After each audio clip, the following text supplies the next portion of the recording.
Good evening. Dramatic scenes in State Parliament this afternoon with Besieged Bruce Flegg succumbing to mounting pressure and quitting as Housing Minister. His resignation comes just a day after his sacked media advisor raised serious accountability issues. State political editor Cathy Border is at State Parliament. And Cathy, who is set to be elevated to the ministry now?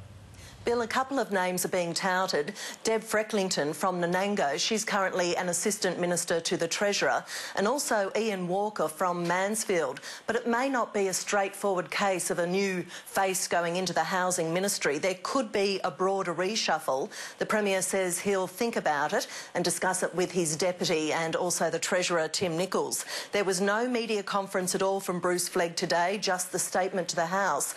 And that means there are still big questions remaining unanswered. For example, has he misled Parliament? It's a very serious charge.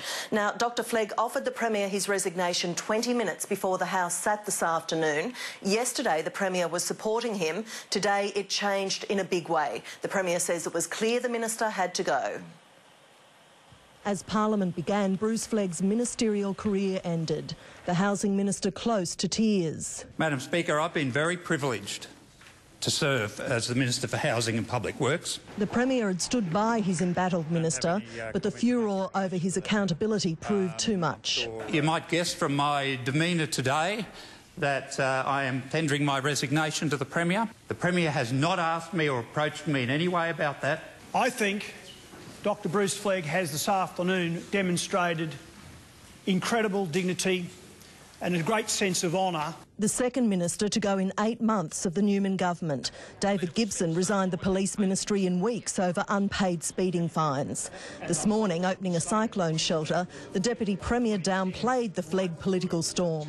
Now, there will always be these other peripheral issues that entertain the media.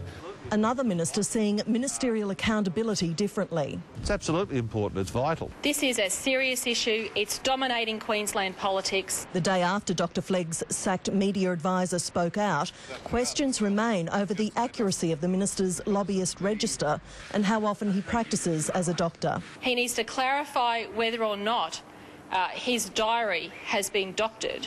2 sacked staffers had copped the fall for not following orders. Glenn Elm's comments at lunchtime prophetic. Well, ultimately the Minister is always responsible. That's just the way it goes.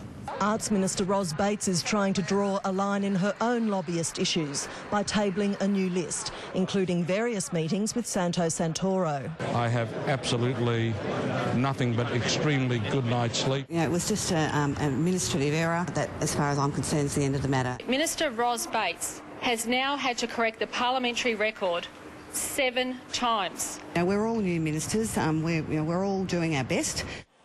That's the Arts Minister, Ros Bates, and there'll be a new minister probably even as early as tomorrow. There was no announcement from the Speaker today regarding if the Flegg allegations will be referred to Parliament's Ethics Committee, so that still remains up in the air.